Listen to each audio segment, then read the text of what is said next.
मेरे मुअज़्ज़ज़ सामीन हाज़िरीन, मुहर्रमुल हराम की आज 8 तारीख़ है, जुमातुल मुबारक है। एक दो बातें मुहर्रमुल हराम के हवाले से और फिर कुछ बातें अर्ज़ करनी है। सहाबा इकराम और अहले बैत का आपस में ताल्लुक़ और रिश्तेदारी क्या है। मुहर्रमुल हराम के हवाले से हमारे लिए हुक्म क्या है, हमने इन दिनों में करना क्या है। रिवायात से मालूम होता है उसके लिए 2 ही अमल हैं। नबी करीम सल्लल्लाहु अलैहि वसल्लम जब हिजरत फरमाकर मक्कातुल मुकर्रमा से मदीना मुनव्वरा तशरीफ़ लाए तो आपका ये पहला मुहर्रम था, मुहर्रम के दिन चल रहे थे। तो जब 10 मुहर्रम आया तो मदीना के यहूदियों को देखा कि वो रोज़ा रख रहे हैं। तो हज़ूर नबी करीम सल्लल्लाहु अलैहि वसल्लम ने पूछा, ये क्या दिन है, ये कैसा दिन है जिस दिन आप रोज़ा रख रहे हैं?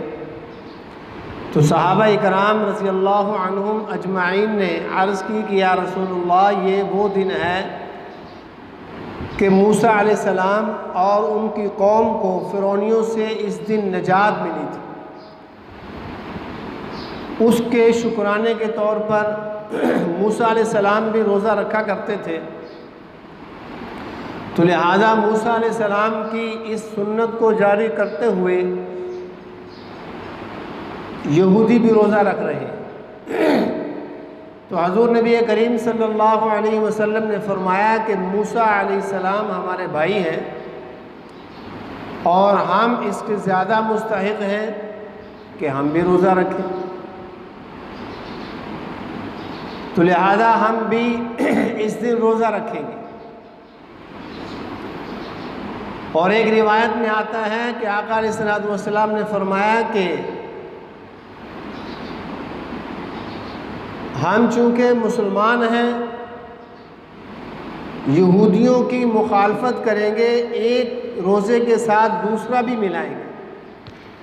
और एक रिवायत में यूँ फरमाया कि अगर मैं आइंदा साल ज़िंदा रहा तो 10 मुहर्रम के साथ 9 मुहर्रम का भी रोज़ा साथ रखूँगा। तो फुक़हा कराम फरमाते हैं कि मुहर्रमुल हराम के रोज़ों की बहुत फजीलत है। एक रिवायत में आता है कि पिछले गुज़रे हुए पूरे साल के गुनाह अल्लाह पाक माफ़ फरमा देते हैं इस रोज़े की बरकत से। तो एक अमल तो रोज़े का है जो मुहर्रमुल हराम के इन दिनों में यानी 9 और 10 या 10 और 11 यानी 10 के साथ या 9 का रोज़ा मिला लिया जाए या 11 का मिला लिया जाए। और दूसरा अमल है अपने घर वालों पर अपनी वुसाअत के मुताबिक फराखी करना, यानी जितनी अल्लाह ने हिम्मत दी हो इस दिन अच्छा खाना पका के घर वालों को खिलाना। और घर वालों को भी खिला सकते हैं और घर वालों के साथ अहले महल्ला को, रिश्तेदारों को भी शरीक कर सकते हैं। इसके अंदर भी बड़ा अजर है। ये जो इन दिनों में खाना पका कर के करबला के शुहदा के लिए, उनके इसाले सवाब के लिए खाना पका के बांट देते हैं, खैरात करते हैं, ये सवाब है, इजाज़त है, लेकिन ज़रूरी नहीं है। हाँ, इसके अंदर भी जैसे अल्लाह के नबी सल्लल्लाहु अलैहि वसल्लम ने रोज़े में, रोज़ा चूँकि इबादत है, इबादत के अंदर यहूद की मुखालफत की है, मुशाबहत नहीं की, मुशाबहत से बचने का हुक्म दिया है। तो हमें भी सदक़े खैरात में रवाफ़िज़ से, ख़वारिज से बचने की कोशिश करनी चाहिए। इस अंदाज से हमें सदका खैरात करना चाहिए कि गैरों से मुशाबहत ना हो, क्योंकि नबी करीम सल्लल्लाहु अलैहि वसल्लम ने फरमाया मन तशब्बह बिक़ौमिन फ़हुव मिन, जो जिस कौम की मुशाबहत इख्तियार करेगा वो उन्हीं के साथ समझा जाएगा। तो बाकी इसके अलावा तमाम रसूमात हैं, बिदआत हैं और खराफात हैं। इन तमाम चीज़ों से हमें बचना चाहिए, इनसे परहेज़ करना चाहिए। और ख़ास तौर पर मातमी जुलूस और इनके अहले तशय्युं के जो प्रोग्राम हैं उनसे ख़ुद भी बचें और अपनी औलाद को, अपने बच्चों को भी उनसे बचाया जाए। क्योंकि उनका सारा प्रोग्राम ही शो प्रोग्राम है, यानी दिखावे का प्रोग्राम है। उनकी इबादत भी सड़कों पर है, उनके जुलूस भी रोडों के ऊपर है। तो हमें इससे परहेज़ करना चाहिए। और दूसरी बात, सहाबा इकराम और अहले बैत के आपस में रिश्तेदारियाँ और ताल्लुकात, इस चीज़ को इस पुरफितन दौर में समझने की अशद ज़रूरत है। चूँकि सहाबा इकराम और अहले बैत उज़्ज़ाम ये दोनों वो मुक़द्दस जमातें हैं कि जिनका इंतखाब अल्लाह ने किया है। जैसे कोई अपनी मर्ज़ी से नबी नहीं बन सकता, ऐसे ही कोई अपनी मर्ज़ी से ना सहाबी बन सकता है, ना हज़ूर पाक सल्लल्लाहु अलैहि वसल्लम के ख़ानदान में पैदा हो सकता है। तो ये अल्लाह का इंतखाब है। हम चूँकि अहले सुन्नत हैं, तो अहले सुन्नत के नज़दीक सहाबा और अहले बैत ये हमारे ईमान का हिस्सा है। फरमाया कि एक आँख हमारी, दो आँखों से हम देखते हैं ना, एक आँख से जो देखना है वो अधूरा है।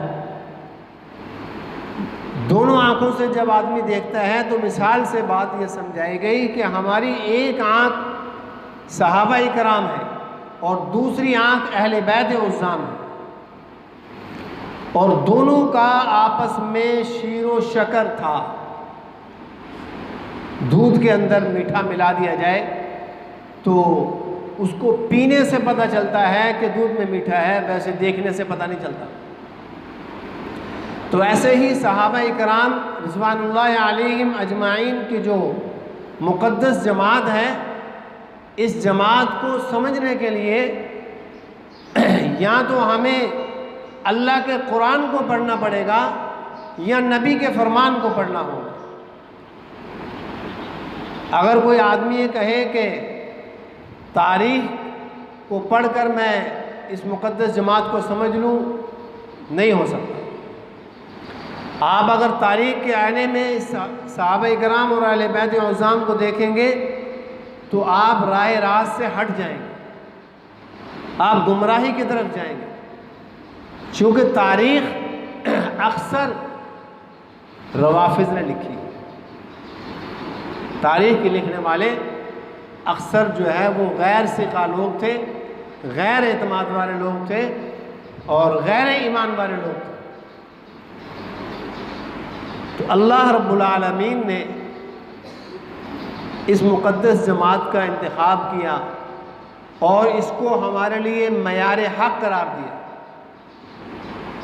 अल्लाह पाक सहाबा इकराम की तारीफ़ फरमा रहे, मुहम्मदुर रसूलुल्लाह वल्लज़ीना मअहू अशिद्दाउ अलल कुफ़्फ़ारि रुहमाउ बैनहुम,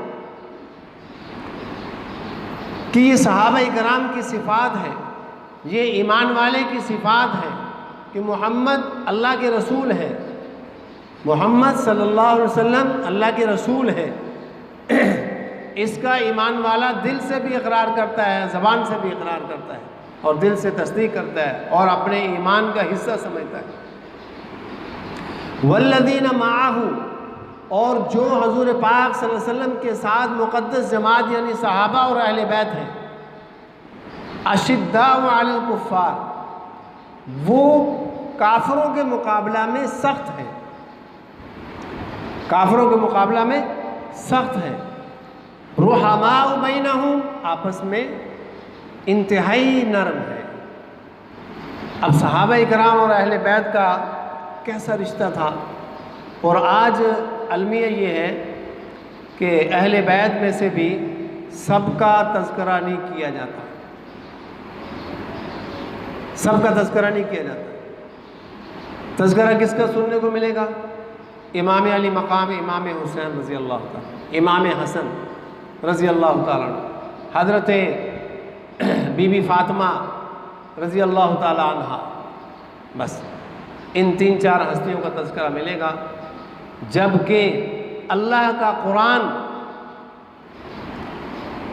जो अहले बैत का तज़किरा कर रहा है,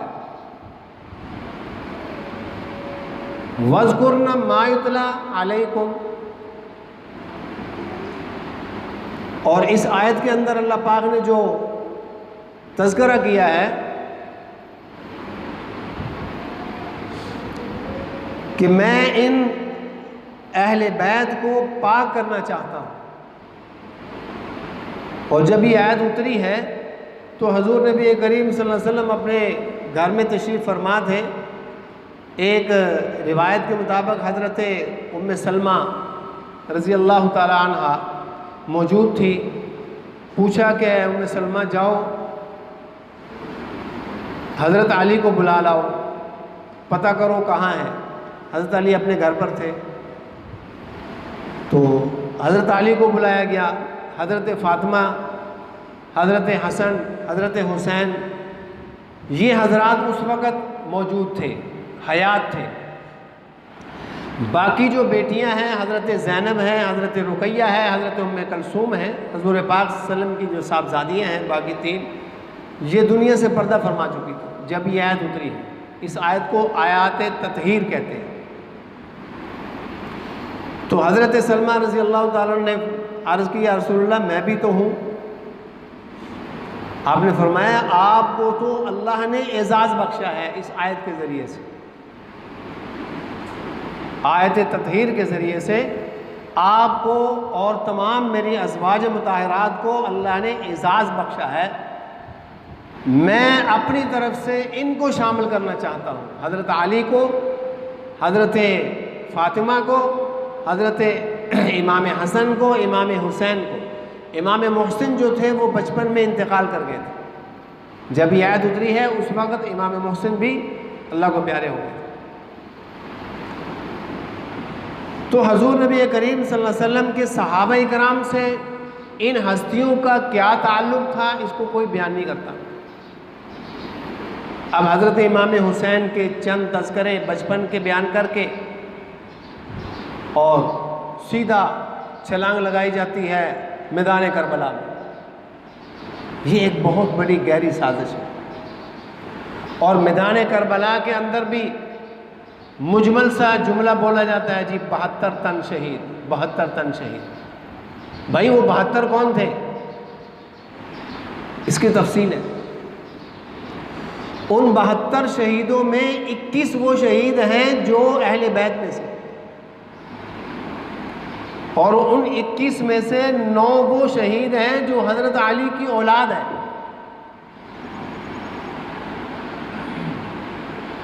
जो हज़रत अली के बेटों में से। और अब ये सवाल पैदा होता है, हज़रत इमाम हुसैन रज़ी अल्लाह ताला अन्हु की, हज़रत इमाम हसन रज़ी अल्लाह ताला अन्हु की उम्र तो बहुत ज़्यादा हुई, और ये दोनों हसनैन करीमैन एक बड़ी उम्र पा करके शहीद हुए। ये दरमियान वाला अरसा जो है ये कहाँ गया? तो देखना यह है कि हज़रत हसनैन करीमैन का हजूर पाक सल्लल्लाहु अलैहि वसल्लम के पाक दौर में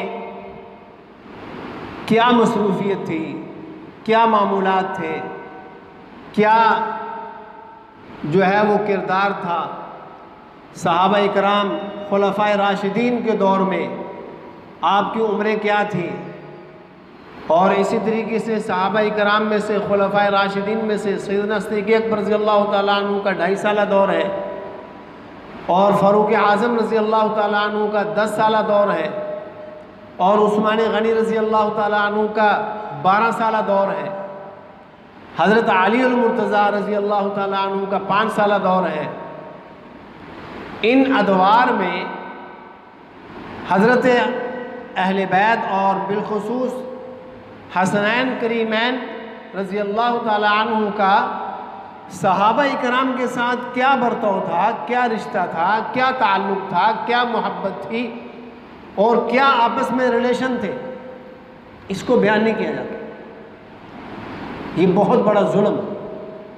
मैदान करबला में तो जो जुल्म हुआ सो हुआ, लेकिन आजकल मिंबरों पर बैठकर जो जुल्म हो रहा है वो उससे बड़ा जुल्म है कि हसनैन करीमैन और अहले बैत औज़ाम के तज़किरे को तफसील से बयान नहीं किया जाता। बाद लोग इसको बयान करना समझते हैं कि ये तो जी शियों का काम है। अहले बैत हमारे हैं, शियों के नहीं है। अहले बैत किसके हैं भाई? हम सुन्नियों के हैं।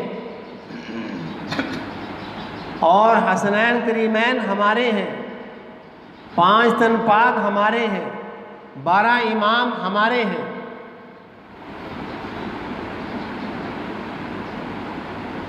तो इसलिए मेरे अजीज दोस्तों, रिवायात के अंदर आता है कि इन दोनों शहजादे जब पैदा हुए, दोनों शहजादों के पैदाइश के मौके पर हजूर नबी करीम सल्लल्लाहु अलैहि वसल्लम को बुलाया गया। दोनों के नाम हजूर पाक सल्लल्लाहु अलैहि वसल्लम ने रखे। आका अलैहिस्सलातु वस्सलाम तशरीफ़ लाए, पूछा अली, जब हज़रत हसन पैदा हुए पूछा अली क्या नाम रखा? अर्ज़ की या रसूलल्लाह हर्ब, जंगजू। फरमाया नहीं, इसका नाम हसन रखो। फिर दूसरे शहजादे पैदा हुए, पूछा अली क्या नाम रखा? अर्ज़ की या रसूलल्लाह हर्ब, मैं नहीं, हुसैन रखो। फिर तीसरे शहजादे पैदा हुए, उनका नाम भी हजूर पाक सल्लल्लाहु अलैहि वसल्लम ने रखा मोहसिन, या एक रिवायत में मुहस्सिन आता है। तो बहरहाल इन तीनों साहबजादों के नाम हजूर पाक सल्लल्लाहु अलैहि वसल्लम ने रखे हैं और तीनों को गुट्टी हजूर पाक सल्लल्लाहु अलैहि वसल्लम ने दी है और तीनों के कान में अजान हजूर पाक अलैहिस्सलातु वस्सलाम ने खुद बनफ्स नफीस दी। जबकि रिवायात में आता है आका अलैहिस्सलातु वस्सलाम ने पूरी ज़िंदगी अजान नहीं दी, जो अजान हम स्पीकर में देते हैं नमाजियों को बुलाने के लिए। आका अलैहिस्सलातु वस्सलाम ने सवाए इन मौक़ों के कभी भी अजान नहीं दी। और इसकी हिकमत उलमा कराम ये बयान फरमाते हैं कि अजान में चूँकि ये एक मुकम्मल दावत है और नमाज की तरफ बुलाना है, तो अगर खुदा न खास्ता हजूर पाक अलैहिस्सलातु वस्सलाम अजान देते और आपकी अजान पर लब्बैक कहते हुए कोई आदमी ना आता तो वो काफिर हो जाता।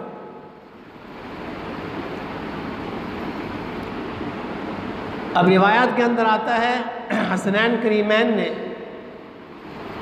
प्यारे पैगंबर सल्लल्लाहु अलैहि वसल्लम के गोद में अपना बचपना और कलमा शरीफ सीखा है। 6 कलमे हजूर पाक से सीखे हैं। हज़रत इमाम हसन फरमाते हैं कि हमने अपने नाना जी से 6 कलमे सीखे। हमने दुआए क़नूत नाना जी से सीखी है। हमने जो है वो वुज़ू का तरीक़ा नाना जी से सीखा है। हाँ जी, ये तमाम वाक़यात हैं। फिर इसके बाद सैयदना सिद्दीक़ अकबर रज़ियल्लाहु ताला अन्हु का दौर आया। सैयदना सिद्दीक़ अकबर रज़ियल्लाहु ताला अन्हु नमाज़ पढ़ा करके असर के बाहर निकलते हैं तो दोनों शहज़ादे बाहर खेल रहे हैं। आपने प्यार से उनको उठाया, चूमा और फरमाया कि बेटे, हज़रत अली साथ थे, फरमाया कि अली बेटे तो आपके हैं लेकिन शक्ल इनकी नाने के साथ मिलती है। और फिर हजूर पाक अलैहिस्सलातु वस्सलाम की एक हदीस है कि ये दोनों मेरे फूल हैं, ये दोनों जन्नत के सरदार हैं, जन्नत के नौजवानों के सरदार हैं। और फरमाया कि अल्लाह मैं इनसे मोहब्बत करता हूँ, तू भी इनसे मोहब्बत कर, और जो इनसे मोहब्बत करे उनसे भी तू मोहब्बत कर, और जो इन मेरे शहजादों से मोहब्बत ना करे तो उनसे बुग़्ज़ रख। और अल्लाह के नबी ने लानत फरमाई है कि जो मेरे अहले बैत और बिलखुसूस मेरे इन शहजादों से बुग़्ज़ रखे, अल्लाह की उन पर लानत हो।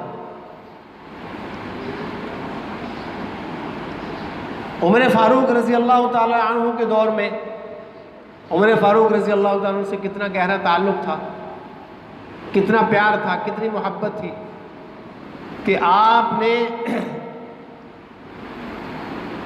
जब एक ग़ज़वे से वापस आए फतुहात हुई और कुछ माल गनीमत आया। उस माल गनीमत के अंदर कुछ बांदियाँ भी आई और उन बांदियों में एक बांदी जो थी वो अज़दजर बादशाह की बेटी थी जिसका नाम शहर बानो था। और वो उमर फ़ारूक रज़ी अल्लाह ताला ने फरमाया कि ये हमारे शहज़ादों के लिए। बाकी बांदियाँ मुख्तलिफ़ सहाबाए कराम को बांट दी, किसी का किसी से निकाह कर दिया, किसी का किसी से कर दिया, लेकिन जो अज़दजर बादशाह की शहज़ादी थी उसके बारे में फरमाया कि ये मेरे शहज़ादे हज़रत इमाम हसन को मैं दूँगा। तो उनका निकाह उसके साथ किया। और ये जो इमाम ज़ैनुल आबिदीन हैं, आगे जो अहले बैत की जो सादात की औलाद चली है, सिलसिला चला है, वो इसी से हज़रत शहर बानो से ऐसी मोहब्बत थी। और फरमाया कि कुछ यमन से कपड़े आए, बाकी सब हजरात को तकसीम कर दिए। और उमर फ़ारूक रज़ी अल्लाह ताला फरमाने लगे कि मेरा दिल नहीं चाहता ये कपड़े मैं अपने इन शहज़ादों को दूँ, बल्कि इनके लिए मैं अलहदा से स्पेशल अच्छे किस्म के कपड़े मंगवाता हूँ। और स्पेशल आर्डर दे करके वहाँ से कपड़े मंगवाए और वो कपड़े दिए। और बदर के सहाबा के बराबर वजीफ़ा मुकर्रर फरमाया। उस दौर के अंदर जो 5000 दिरहम वजीफ़ा था, बदरी सहाबा के बराबर वजीफ़ा दिया। और इतना ख्याल फरमाया करते थे कि एक मरतबा हज़रत उमर फ़ारूक रज़ी अल्लाह ताला ने फरमाया कि मैं बहुत कोशिश करता हूँ कि मैं पहले सलाम करूँ, लेकिन ये शहज़ादे मुझे पहले सलाम कर देते हैं। और एक मरतबा पूछा गया कि आप छुप कर बैठ गए कि अभी हज़रत इमाम हसन आएंगे तो मैं उनसे सलाम करूँगा।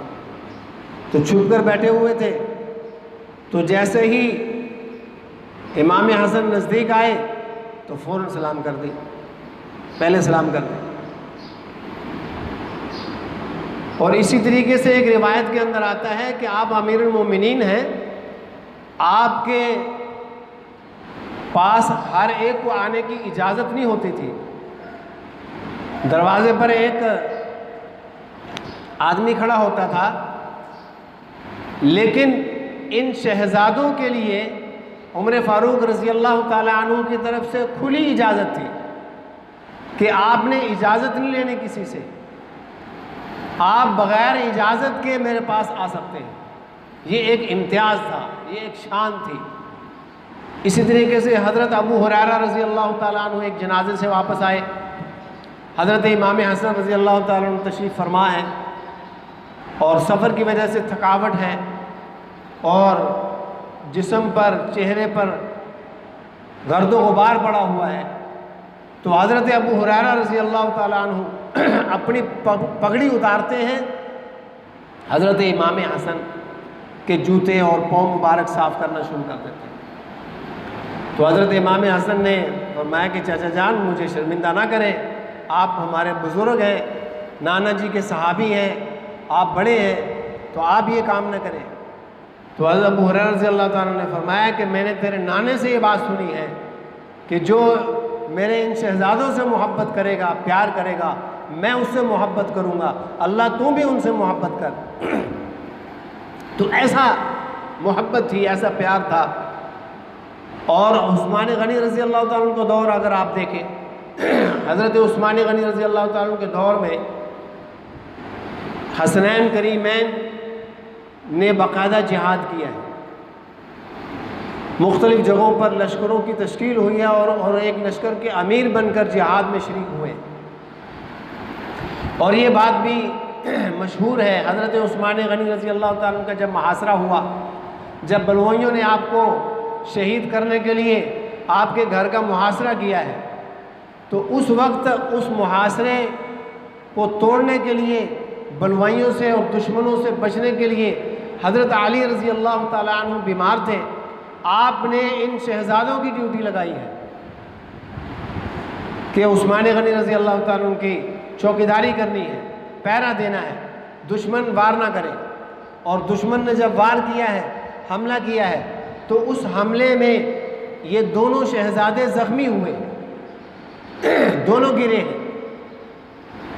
और भी सहाबा थे, हज़रत अब्दुल्लाह इब्न उमर, हज़रत अब्दुल्लाह इब्न जाफ़र, हज़रत अब्दुल्लाह इब्न अब्बास, ये शहजादे ये भी साथ थे। तो ये ज़ख्मी हुए, तो ये ताल्लुकात थे।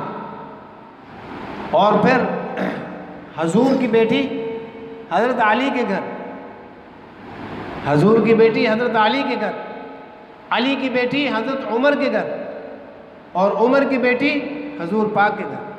ये रिश्तेदारियाँ थी। जब हम इन चीज़ों पर गौर करेंगे, ये बयानात करेंगे और ये सुनेंगे, और रवाफिज़ का रिफ्स खुद ब खुद अपनी मौत मर जाएगा, ख़त्म हो जाएगा। ये जो शकूक व शुबहात डाले जा रहे हैं कि एक जमात है वो उठती है, वो कहती है जी हम सहाबा को नहीं मानते, और दूसरी जमात है वो कहती है जी हम अहले बैत को नहीं मानते। अहले सुन्नत वो है कि जो सहाबा और अहले बैत दोनों को मानने वाले, क्योंकि नबी करीम सल्लल्लाहु अलैहि वसल्लम ने फरमाया कि मेरे सहाबा सितारों की मानद हैं और मेरे अहले बैत कश्ती नूह की तरह है। इसलिए मेरे अहले बैत की मैं आपसे और कुछ नहीं चाहता, आपसे मैं कोई अजर नहीं मांगता, मैं अपने अहले बैत की मवद्दत मांगता हूँ, अहले बैत की मोहब्बत मांगता हूँ। तो फरमाया कि अहले बैत का ख्याल करें, अहले बैत से मोहब्बत करें। तो हमें हजूर नबी करीम सल्लल्लाहु अलैहि वसल्लम के जो घर वाले हैं, जो अहले बैत हैं, अहले बैत में आपकी अज़वाज भी हैं, आपके नवासे भी हैं, और हज़रत अली रज़ी अल्लाह ताला अन्हु भी अहले बैत में शामिल हैं, हज़रत आले अब्बास भी हैं, आले अकील भी हैं, ये तमाम अहले बैत हैं। तो ये हमारे ईमान का हिस्सा है। तो सहाबा और अहले बैत ये दोनों का आपस में रिश्तेदारियाँ, ताल्लुक़ और आपस के अंदर जो है इंतहाई मोहब्बत और प्यार था। अब बहुत सारे लोग जो है वो मुसलमानों के अंदर ये वाक़यात सुना करके कि जी हज़रत अली और हज़रत अमीर माविया की आपस में जंग हुई, इसको बयान करते हैं। और ये जो जंग थी, इख्तिलाफ था, ये एहतजाजी तौर पर था। ये एक गलत यानी एक दूसरे के ख़िलाफ़ मुनाफिकीन ने जो है वो आपस में लड़ाने की एक चाल चली थी। जब इस बात की समझ आ गई तो जो शहीद होने वाले हैं दोनों के जनाजे इकट्ठे हुए, इकट्ठा पड़ा गया। बाद में अल्लाह पाक ने सबको माफ़ कर दिया, सुलह हो गई। हज़रत इमाम हसन रज़ी अल्लाह ताला अन्हु खलीफा बनाए गए, तो हज़रत इमाम हसन ने भी इन सारे मामलात को देखा कि मुसलमानों को आपस में लड़ाया जा रहा है। चूँकि उस वक़्त ये दौर तो था नहीं, आज तो एक मिनट में हम टेलीफोन पर एक दूसरे का पता ले लेते हैं और ख़बर की तहक़ीक़ कर लेते हैं। और कहाँ मुल्क शाम, कहाँ इराक़, बसरा और मदीना, कितना फासला था, और मुनाफिकीन आपस में लड़ा रहे। जब हज़रत इमाम हसन रज़ी अल्लाह ताला अन्हु को समझ आ गई कि ये तो हमें लड़ा रहे हैं, तो उन्होंने 40,000 का लश्कर लेकर हज़रत अमीर माविया की खिदमत में जा कर के उनके हाथ पर बैत कर ली, सुलह कर ली। और इसी सुलह के जुर्म में मुनाफिकीन ने आपको शहीद करवाया। एक औरत के ज़रिए से हज़रत इमाम हसन को जहर दिया गया और उसी में आप शहीद हुए। तो हज़रत इमाम हुसैन रज़ी अल्लाह ताला अन्हु जिनको पीर बनाए, तो हम भी उन्हीं को पीर बनाएंगे। और इमाम हुसैन रज़ी अल्लाह ताला अन्हु ने जिन पर तीर चलाए, हम भी उन्हीं पर तीर चलाएंगे। चूँकि हम हुसैनी हैं, हम यजीद को नहीं मानते, हमारा यजीद से कोई ताल्लुक़ नहीं है। यजीद पर और यजीदियों पर अल्लाह की लानत है, उन्होंने जुल्म ढाया। इमाम हुसैन रज़ी अल्लाह ताला अन्हु को शहीद किया धोखे से बुलवा कर। तो ये बड़ी लंबी दास्तान है, इसके ऊपर मैं इंशाअल्लाह आइंदा जुम्मा में अर्ज़ करूँगा। अल्लाह ताला से दुआ है अल्लाह पाक हमें सहाबा इकराम और अहले बैत उज़्ज़ाम की सच्ची मोहब्बत और उनकी मवद्दत और इत्तिबा नसीब फरमाए। व आखिर दावाना अनिल हम्दुलिल्लाह।